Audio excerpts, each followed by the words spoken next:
Hey y'all, Sarah Luhu here, and we are back again with Steins Gate. So last time we started up this new game and got introduced to our main character Rintaro, or Ocarin.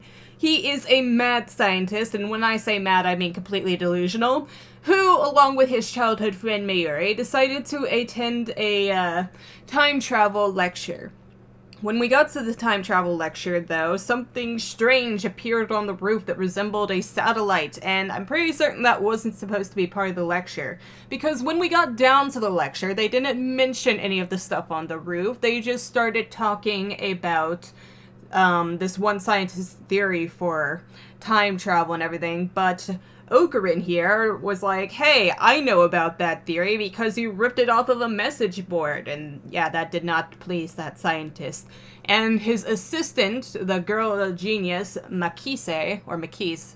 I don't know, I've been calling her Makise, but I think it's supposed to be Makise. Like, you guys told me how to pronounce it in the comments last time, but I'm not entirely sure how that translates into words entirely. But I'm going with Makise now. Anyway, we got introduced to Makise, and she's all like, hey, right before the lecture, you were trying to tell me something, and what was that all about? And we were all like, we weren't trying to talk to you about anything. We were too busy getting adorable little toys for our childhood friend Mayuri, who is precious. And she's all like, okay, that's weird, and we ran for the hills so we wouldn't have to interact with her anymore. But then we went back for Mayuri and heard a blood-curdling scream in the distance. We went to investigate that scream along with a bunch of other people from the lecture hall and discovered the dead body of Makise, just kind of lying in a hallway somewhere, bleeding out. And, yeah, while other people might have gotten police and medics, Ocarin here decided, let's just get the hell out of here, and ran for his life. And so that's where we are now. So, I finally stop once we get out to the main street, Chidori. My chest pounds, my breathing labored from running down the stairs at full speed. Hey, what happened? You look really pale. Mayuri doesn't seem to comprehend the situation. I guess it's because she didn't see the body. She's not even breathing hard. She looks slow, but she's actually pretty fast on her feet. Well, we've already kind of established that she's in better shape than you, given the whole stair scenario from before. Someone died. Huh? I take several deep breaths. The color of that blood still stains my brain. But I've calmed down a bit. Makise Kurisu is dead. And I don't know who the killer is. Do you very much care, dude? I mean, it's your first time meeting her. Sirens in the distance. I guess an ambulance will be here soon.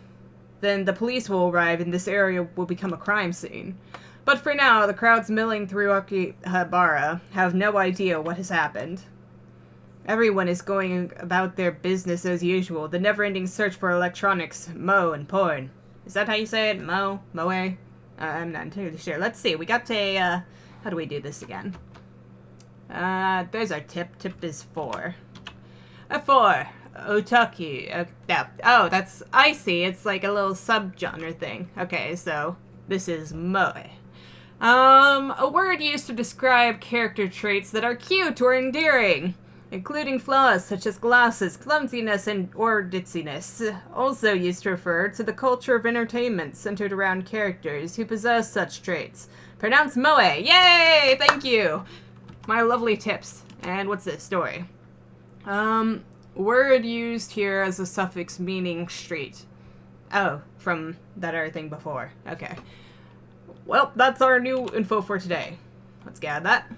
And porn. Of course, all the porn. Cute and porn. Japan. Just another day in Akihabara. I take my phone out of my pocket, perhaps out of a reflex. I'm not sure what I plan to do with it. Maybe talk to myself some more. That seemed to work out great last time. Oh, I know. My friend Daru. I'll tell him what happened just now, since he knows about Makise Kurisu.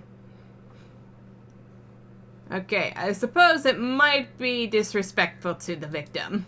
But my adrenaline is pumping. I can't make calm decisions after witnessing something like that firsthand. That's how humans are, after all. We're not as special as we like to believe. At the end of the day, we're nothing but dirty slime-like flesh. Our souls fester like semen left to rot in the womb. That's how we humans are. Wow, you just took a little dark turn there, Ocarin. While wallowing in a bit of angst, I began to type on my phone. Well, at least you acknowledge it, dude. Subject, trouble. Someone stabbed Mikise Karisa. Look bad. Hope she's okay. I thought we agreed she was dead. There was a lot of blood. Don't know who. Sorry, it looked bad. Someone stabbed Mikise Karisa. Don't know who. Looked bad. Hope she's okay. I don't know if she was stabbed. That just seems like the logical explanation given the amount of blood and the absence of a gunshot. On the other hand, I didn't write that she was dead, even though I'm pretty sure she was. I can't exactly explain why I didn't. I guess I didn't want to jinx it, maybe. If I had to say, I guess I felt like writing it down would set it in stone. Yeah, don't jinx it, dude. It might make me feel guilty as well. The dot brings a smirk to my face. It's not like I'm the one who killed her. Why should I feel guilty? 'Cause he could have been with her, maybe, and, you know, not had her be in that location alone where she could be stabbed to death. I just saw someone's death up close, and only a few minutes later I'm smiling. Yeah, you got some issues, Okurin. Am I really that cruel and cold? I don't think so, dude, but, you know, we're just getting to know you. Well, I am a fiendish mad scientist, so it suits me. This isn't something to be proud of. I finished typing and placed my thumb over the send button. And then, I press down. Sending the mail. Sending. Oh, that's not something. 571024. What? What was that? Wait, look around. Are we alone? They're gone. Summer break. Noon. The busiest street in town. Just now, thousands of pedestrians vanished into thin air. Is this a dream? Am I hallucinating? I don't know. You're very delusional, Rintaro. It could be anything. But they're gone. I saw them vanish with my own two eyes. Where's Mayuri? I stand petrified, speechless, and alone on the empty streets. Desperate to find someone, anyone, I look up. Why up? And there, at the top of Radican, a mural? Sticking out from the 8th floor vent hall where we just were. Oh, hey, it's the thingy! Is a crashed satellite. Is that the same satellite? Oh wait, did we just jump into the alternate timeline? Hey, I watched this already. We watched this in the very first episode. Whatever, we'll let it play out. So I think we just jumped, and it has to be some kind of... Oh, I didn't even notice that before. It actually changes some of the scenery and stuff. But how did we travel without any kind of control over it? Did somebody else send us back then? That has to be it, because... Or was it the cell phone?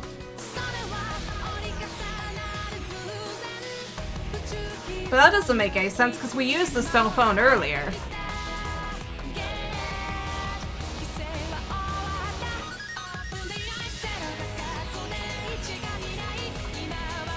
But this has to be an alternate timeline, because before the satellite just landed on the roof, there it crashed. So that has to change something.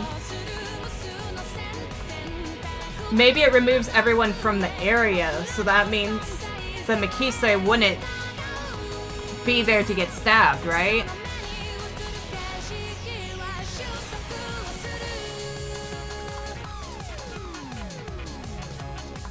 Still not a good explanation of how we got to this point, though.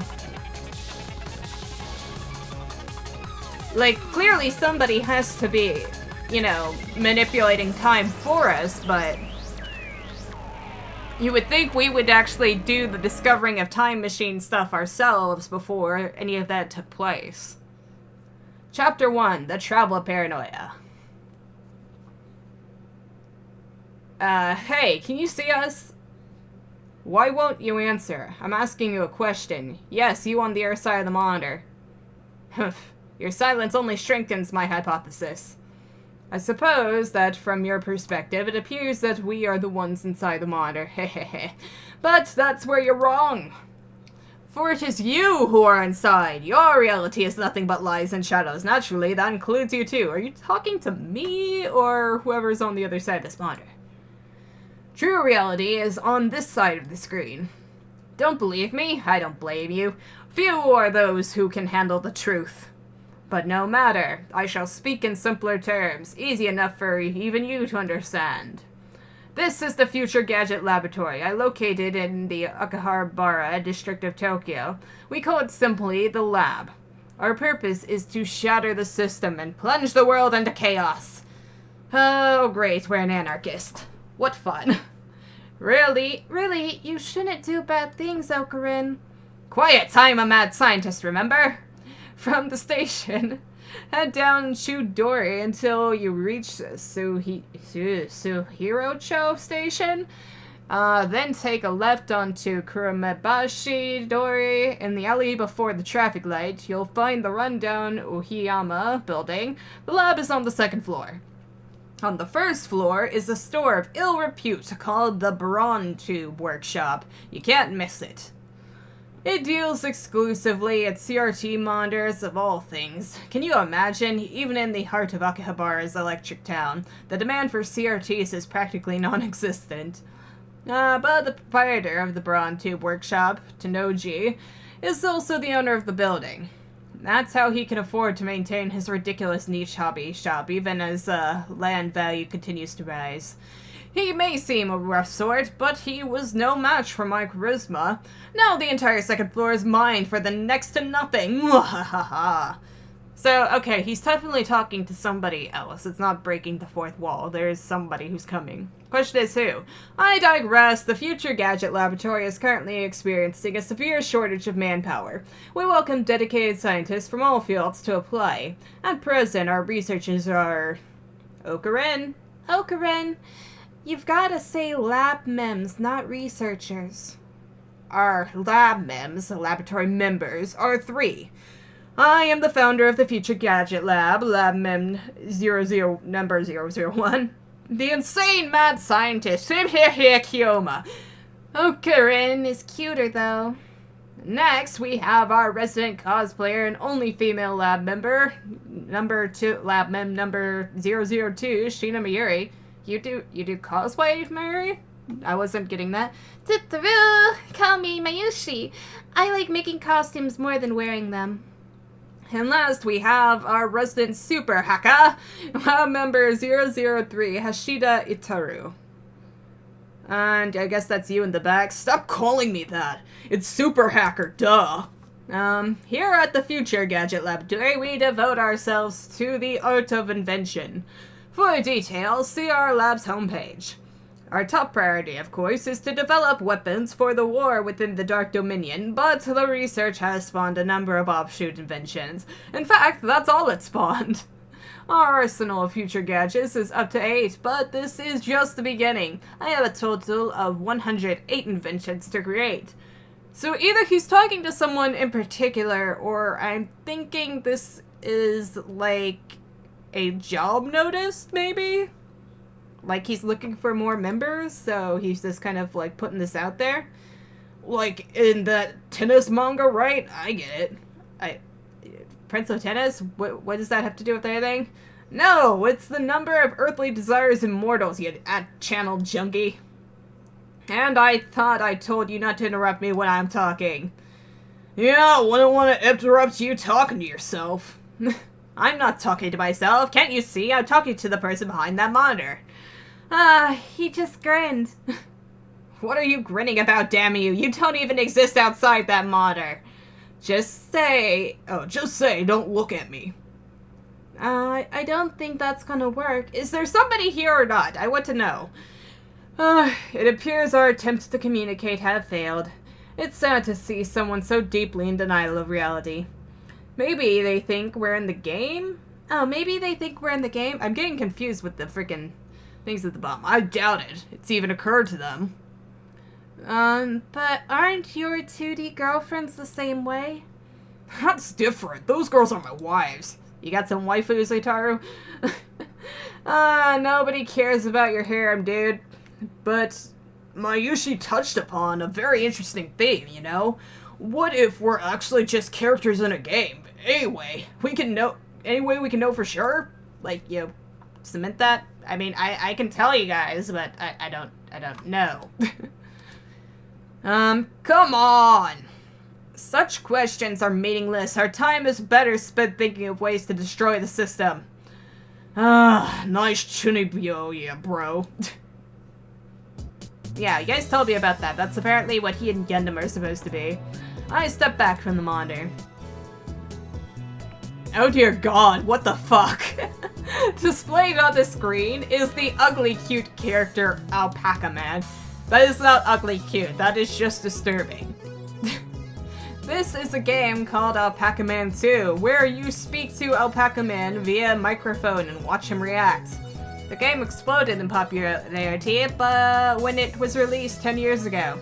But personally, I find only the ugly part of the ugly cute to be true. I'm with you here, Okurin. This is very disturbing.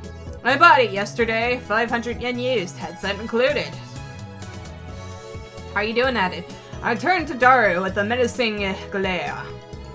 Shut it, Haka. I'm no Chunibu patient. I sweep my hair back and flash a devilish grin. I am here, Kiyoma! That's your character's name, right? Oh, Daru, your communicating skills are beyond repair.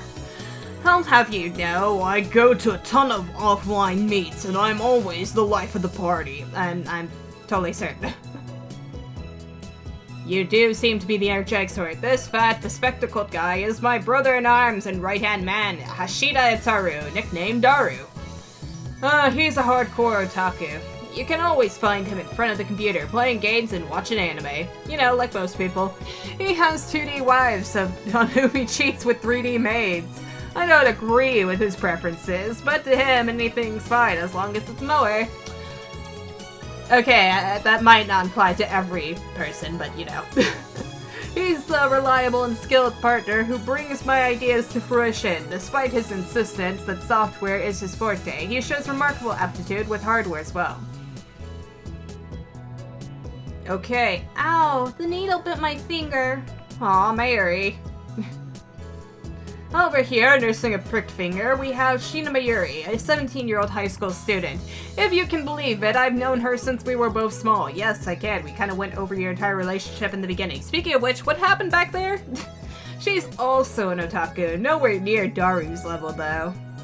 This ditzy girl is in charge of the lab's official costume division for women, and today she's working on costumes at her usual leisurely pace. Why does the Future Gadget Laboratory need costumes for women, not the men? It doesn't. The truth is that Mayuri is completely useless. Aww. Still, there's no way I would ever kick her out. Well, that's nice of you. After all, she was the first one to join the Future Gadget Laboratory. I still remember the day Mayuri first came to the lab. It was spring and she said to me, Mayushi is Okurin's hostage. I belong here. Hostage? Well, that certainly was cryptic, but her offer was my salvation. For she was the first to join me on my magnificent quest. She saved me from a solitary life on the run from the organization. I will never forget her kindness. Mayuri doesn't have to be useful. Her being here is enough. Oh, Mayuri, you adorable little thing, you. So, did Alpaca Man say anything? Sorry, Itaru. Nope, nothing. Just kind of awkwardly staring at me in his creepy way. The human-faced alpaca inside the monitor was completely unresponsive. So unresponsive, you'd think the game was bugged. Maybe the headset doesn't work. Whatever, I give up. Never again will I play this boring game. You are doomed to play it forever. Damn antisocial alpaca. I curse his name and smack the TV. As soon as I do... The TV makes it sound like it's shorted, and then the screen goes blank.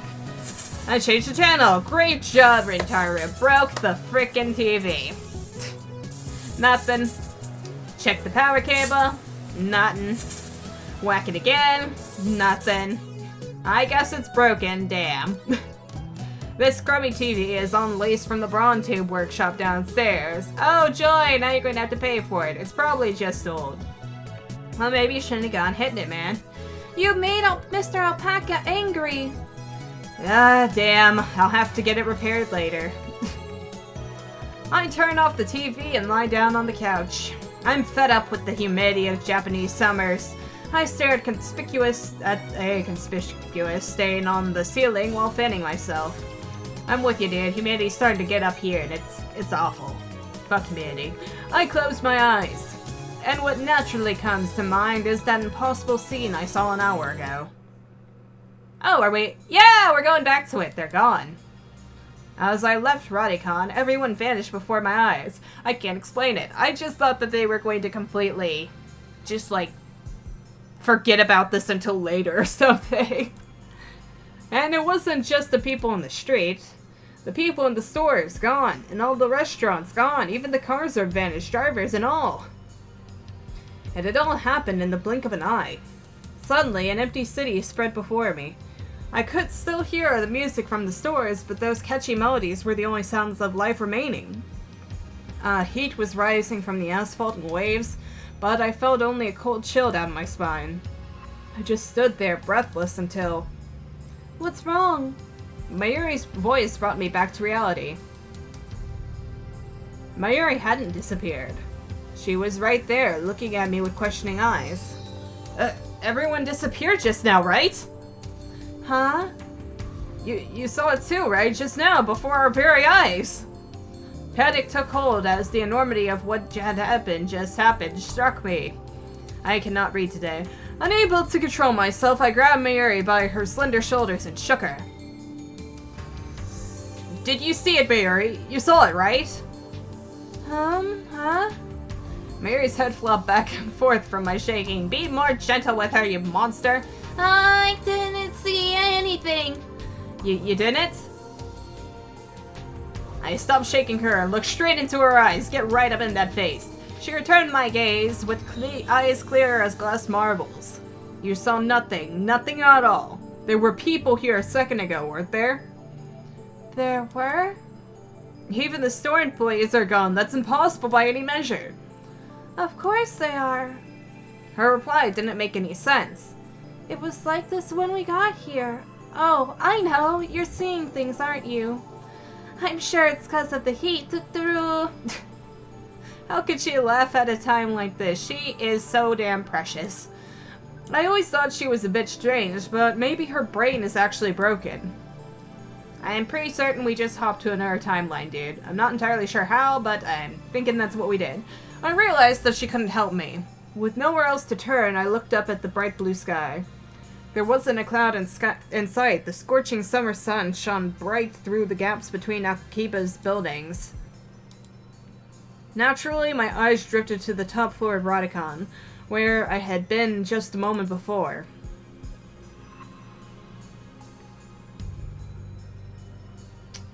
So the question is, I'm thinking that the satellite thing is what's, you know, has caused everyone to clear out of the area in this timeline, but shouldn't there be, like, cops or firefighters or something here? Like, there should at least be some kind of population in this area. It's weird. There it was, an enormous machine, like some kind of satellite embedded into the roof of the building, where not 5 minutes before I had found Makise Carice's body in a pool of blood. What happened to her? Just before everyone disappeared, I could have sworn I heard an ambulance siren. Makise Carice, who might still be in the dark, narrow passageway, cold, bloody, and alone.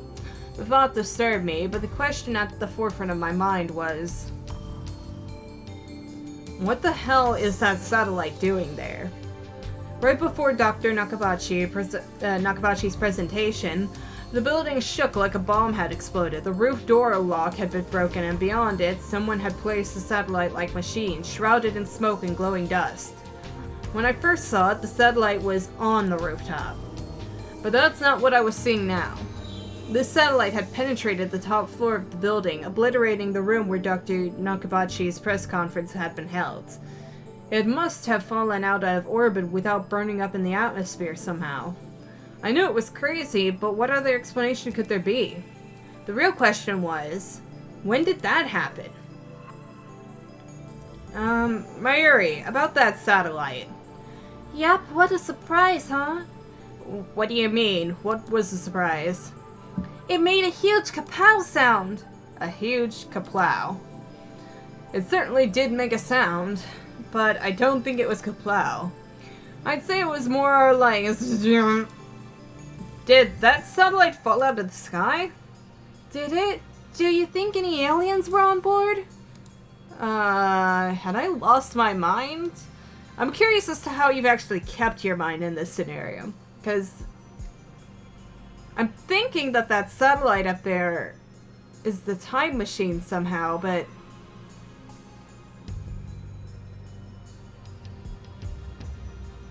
It's either the time machine or it's something else. Because, like, I'm pretty certain some version of ourselves is time traveling right now. And that he's the one that, you know, alerted Mikise to the, or tried to alert her anyway, to her potential death.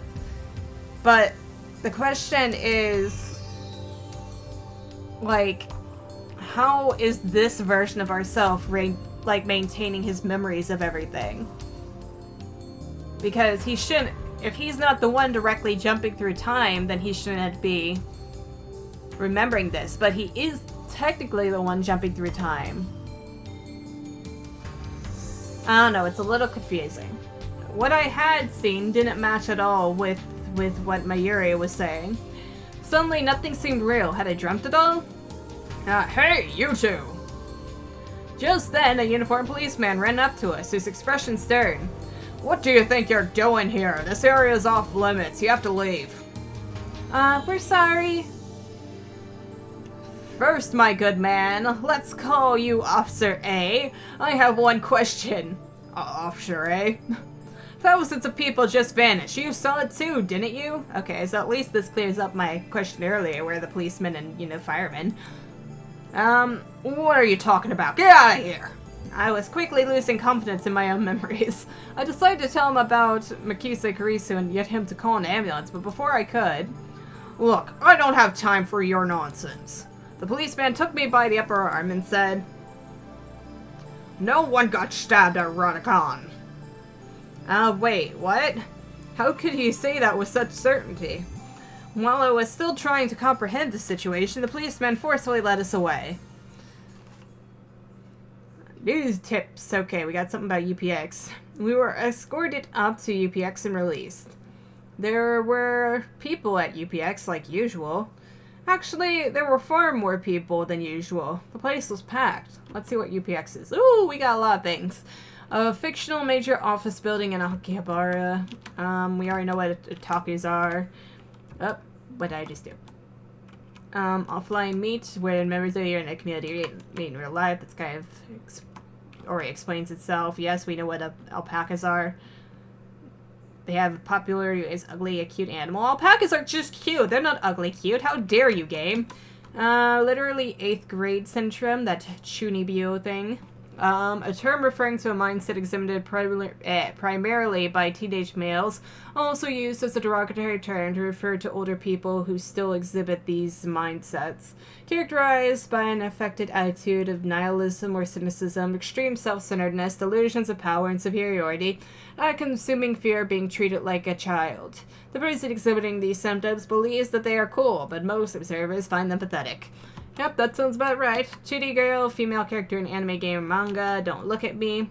On the internet, it is an unwritten rule to say this whenever you see an image of someone or something looking towards the camera. Is it? I am unfamiliar with that, even back then. I mean, this was 2009, right? I was probably on the internet at that point. A channel. Fictional Japan's most popular message board. Covers a wide variety. Oh, it's like their Reddit. Okay.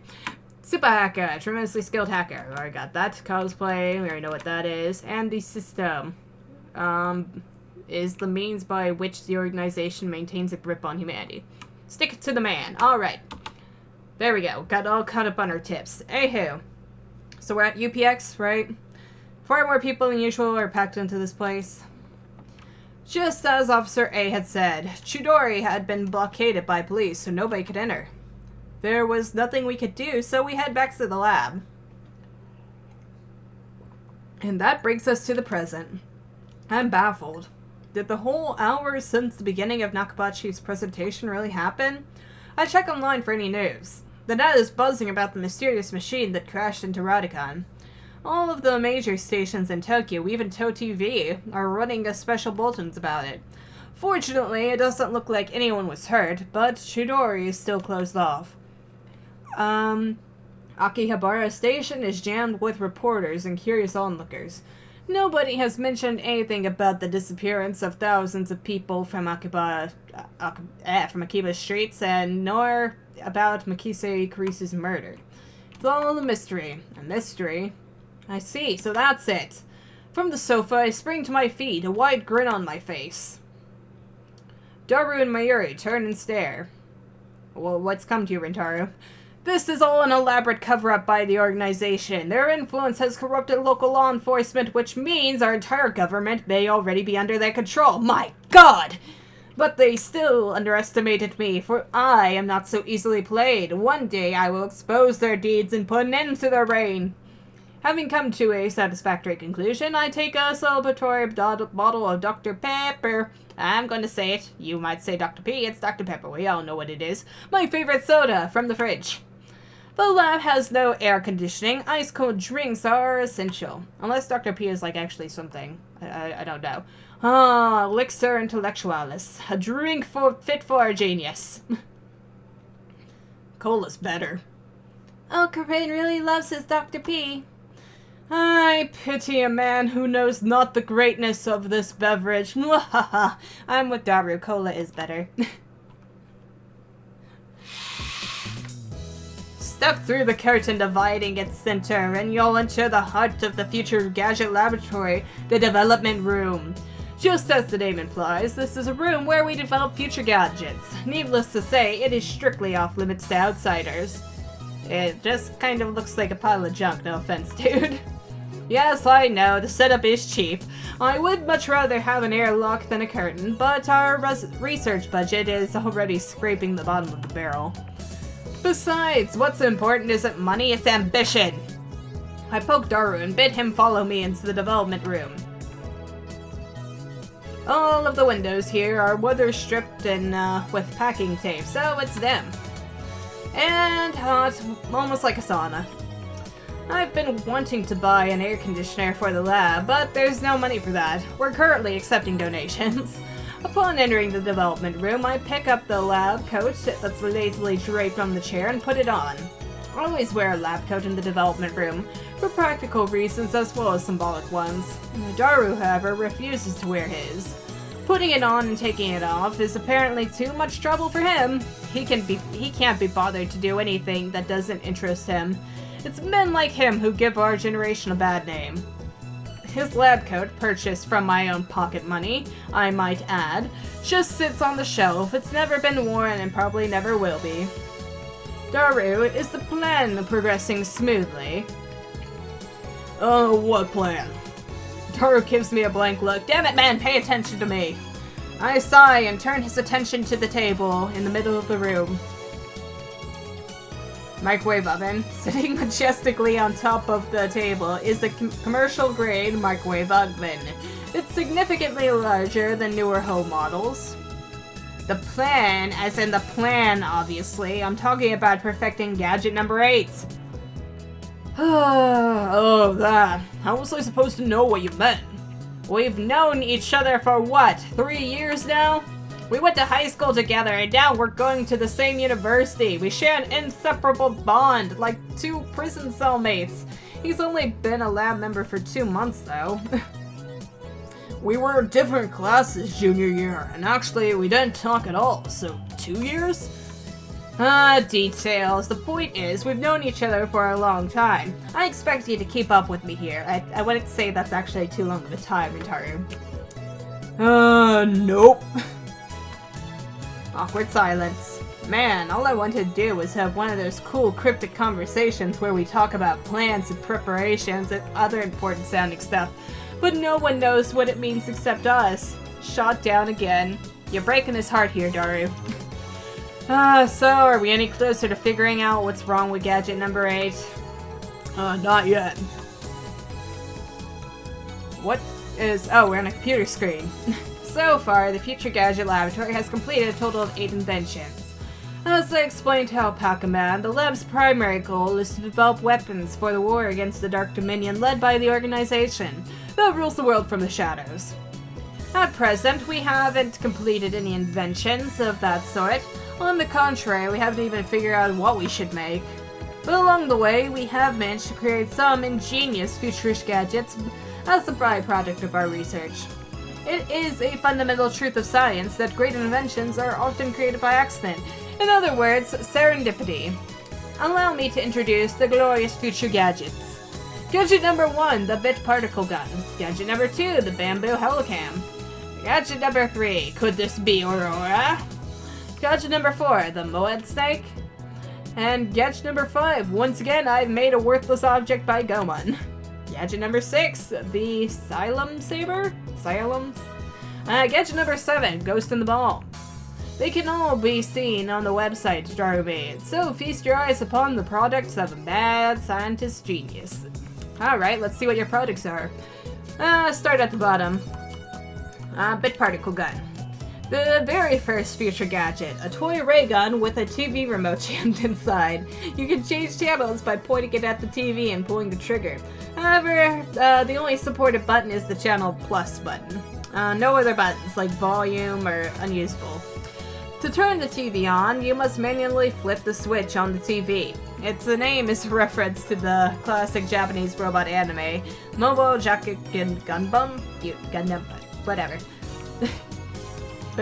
Okay, so it's just a channel flipper, that's something. Gadget number 2, the bamboo helicam. A CCD camera mounted to a bamboo toy helicopter. The camera is attached to the helicopter's fulcrum, allowing it to record aerial footage unpowered. However, the image is rotating at a high speed, so you might get dizzy if you keep looking at it. Name originates from the sci-fi manga 22 Iman? I'm not sure what that reference is, but... Almost made a drone there. Almost.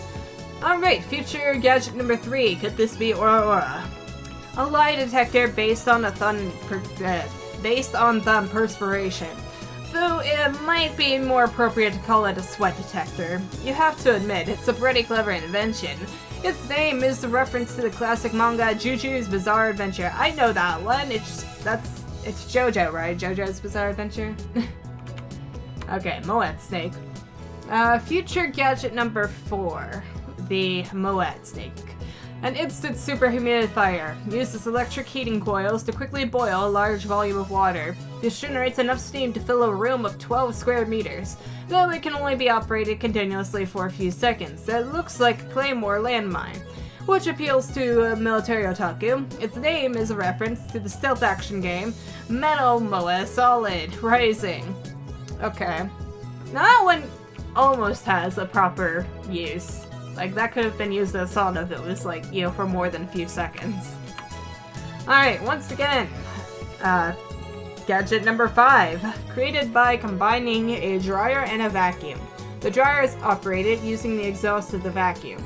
Its name is a reference to the popular anime Lupin's the Third. I'm not sure how that would work. Or if that would be useful in the slightest for anything. I guess you could get 2 things done at once. Okay, gadget number 6, the Xylem Saber. A red chemical glow stick with a handle attached, allowing one to grip it like a sword, made possible not just with Future Gadget Laboratory hardware, but also with the chemical knowledge inspired by Spark Wars, a series of epic sci-fi movies. So you made a lightsaber. Ghost and Ball, gadget number 7. A gadget created by arranging 12 6-inch CRT monitors in the sphere. Small CMOS cameras are installed in the gaps between the monitors, each connecting to the monitor on the opposite side of the sphere. This attempt at practical optical camouflage is the greatest masterpiece among the completed future gadgets, but its sheer size makes it difficult to store. Its name is derived from the sci-fi manga Ghost in the Huts, which has an anime adaptation. So that's Ghost in the Shell. Oh, like her suit. I get it. And yeah, serendipity, microwave oven, and Toe TV. I'm pretty sure that's just TV channel. Alright, so those are the products that are the byproduct of the mad scientist genius. Okay. Let's see how else we can get out of this. Anyway, our current problem is future gadget number 8, the phone wave. Name subject to change. Phone wave is a pretty, oh my god. This is the time machine, isn't it? Is a pretty weak name, so I've added name subject to change to the end until we come up with something better. For the record, it was Mayuri's idea, not mine. When a future gadget is completed, the three of us discuss what to name it. I prefer names based on mythology or names with hidden meanings that need extra explanation to understand. Daro thinks my naming style is too ridiculous. He just doesn't have a passion for words like I do. Mayuri can't be bothered to remember difficult names. She says stuff that she says they don't fit in her head. And so, our opinions on gadget names are always split. But I digress. The phone wave, name subject to change, is, in short, a remote-controlled microwave. You put your food in the microwave before you leave, and then on your way back, call the attached cell phone to start the heating process. Voila! Hot food ready for your arrival. So it's basically a piece of junk, except it's a brilliant piece of junk, you fool! Alright, this is where we're going to end the episode today, because I am pretty certain we have discovered our fucking time machine. Because the only person whose cell phone is unaccounted for and could possibly be attached to this thing would be Darius, who we were calling at the time of the sudden, you know, change in reality. So this is how we alter things. I mean, it doesn't look like we have a lot of control over it just now, but this is definitely like what caused us to switch to where we were. The question is, I'm pretty certain we were dealing with time travel earlier because of the whole time machine thing, but I think this is just strictly an alternate reality because we didn't change timelines, we just changed the reality that was around us. We didn't go back and we didn't go forward. We were at the exact same moment in time, we were just in a different scenario. So we can just, you know, hop around at will, I suppose. But what can we change with alternate realities? Or can we change with alternate realities? This is a complicated thing because with time you can go back and change the past and everything and make the future a different outcome, but with alternate realities you're not really changing anything because it's different worlds entirely. You're just going to different places, right? Curious. Oh, it's Dr. People, not Dr. Pepper. I just noticed that down there, see it? Yeah, Dr. People. This is going to be interesting. I'm a little disappointed we didn't get any new characters because we have a crap ton of characters in the intro thing, but yeah, I guess we'll hopefully meet some new people next time. I mean, we got Daru, but, you know, I was hoping for more of the ladies. I guess we'll have to wait and see in the future. So, yeah, I don't know. Let's see what the future timeline has, or alternate timeline has for us, and until then, like and subscribe if you want to. And thank you for watching.